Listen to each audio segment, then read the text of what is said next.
Most people have no idea what to do when they first decide that they are going to be a real estate investor or wholesaler. You may have heard from other investors that the first thing that you should do is to start looking for deals. And although that is extremely important, there are other things you should prioritize. In today's video, I'm going to teach you 3 things that you need to do before you even start looking for deals. If you are new to the channel, my name's Justin. You're wrong. I'm a real estate investor and entrepreneur here in Las Vegas. I have made hundreds of videos teaching people about real estate, and the goal of this channel is to help you grow your money and mindset. Also, if you want to see more personal content, follow me on Instagram at JustinYou'reWrong. Tip number 1 is to change your mindset. If you want to be a successful real estate investor, you have to have a great mindset and you have to remove all the false beliefs that you have about yourself. Whatever happens, whether you succeed or fail, it's a result of your mindset and your mindset alone. What you accomplish is directly related to whatever is inside your head. Whenever I talk to new investors or wholesalers,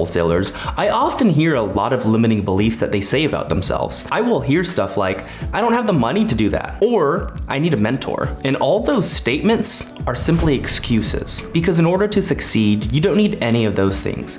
You just need to believe you can, make the game plan, and execute. And I understand why people say those things because I used to say them myself. I used to tell myself that I could not buy a home because I did not have any money saved up. And looking back at the mindset that I used to have when I was just getting started, it's made me realize that I've come a long way. But what it has also made me realize is that I could have been so much farther ahead had I had the right mindset going into it. Because in reality, I did not need money to get started. I could have done it without any money at all. I realize that now that I have a few years of experience under my belt, but I did not think that way a few years back. And that wasn't the only false belief that I had. I also told myself that I did not have the time when I was just getting started. But really, everyone has the same 24 hours in the day, and you are the one who decides how you spend your time. I also thought that I needed a mentor to get started, and that was just not true. It helps to have a mentor to guide you into doing the right activities every single day, but you don't necessarily need one. You have to realize that no one is going to do the work for you. Mentors and coaches help, but they're not everything. And if you still want a mentor, just make sure that you are providing them value, whether that's paying for their time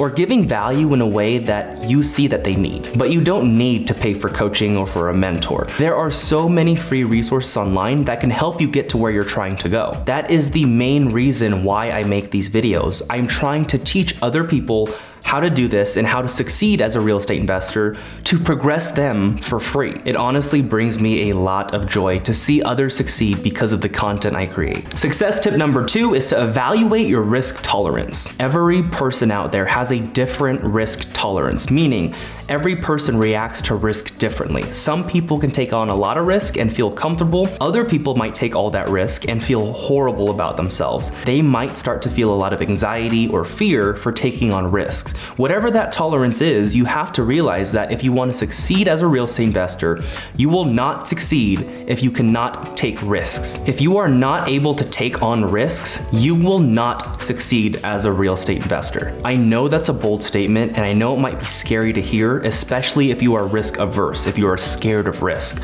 But if you are scared of risk, it's not over for you yet, because your risk tolerance isn't set in stone. You can actually build up your risk tolerance over time. You can train it. I want you to think of your risk tolerance like a muscle. Your risk muscle might be small right now, but you can grow it over time by doing a few things. Number 1, education. I have learned that the more you have learned about a particular topic, the less scary it becomes. So if you are terrified of flipping a house, if you learn a lot about it, if you read the books, you listen to podcasts, you watch educational YouTube videos about it, you talk to other investors about it, it becomes way less scary. And as a result, house flipping becomes less risky to you in relative terms. The second way you can overcome your fear of risk is by taking smaller risk at first. Maybe you don't feel ready to flip a house on your own. Maybe you're even okay with putting $500 in the stock market. As you take on smaller risks, your bigger risk will then become less scary and less risky to you. So take a good long look at what your risk tolerance is. Third success tip I have for you is to share your journey on social media. You want to make sure that everyone you know knows exactly what you do. If you are going to be flipping houses, you want to make sure everyone knows that. If a lot of people know what you do, it is so much more likely for that person to bring you something that you need. So if you are a house flipper and you are always looking for private money to fund your deals, and you always share that you need private money, when someone comes across someone that's looking to invest in something, I promise you that they will think of you. And the cool thing about posting on social media is that you don't have to be an expert, because if you are watching this video, you likely have not done a lot of deals yet. Even if you do not know exactly what you're doing, you can still share your journey. Share the things that you are doing to try to get you to your goal. So if your plan is to buy a house in the next 3 months, share that. And then also share the steps that you are taking to get to that goal. Share that you are making offers every day. Share that you are networking.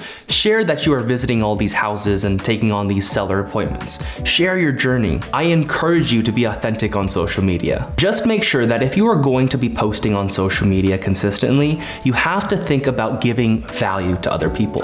When you bring so much value to someone else, it is way more likely that they will want to give you value back. That being said, it's important to give value without the expectation of getting something in return. Just give value for the sake of giving value. And on social media, value is defined in 3 main categories. You can help other people by educating them, you can inspire or motivate them, or you can entertain them. There's nothing else. So whatever post that you plan to make on social media, think of at least one of those 3 categories and you will be just fine. Also, if you want to grow your real estate business, whether you are brand new or if you already have deals under your belt, DM me the word coach on Instagram at JustinYou'reWrong. See you at the next one.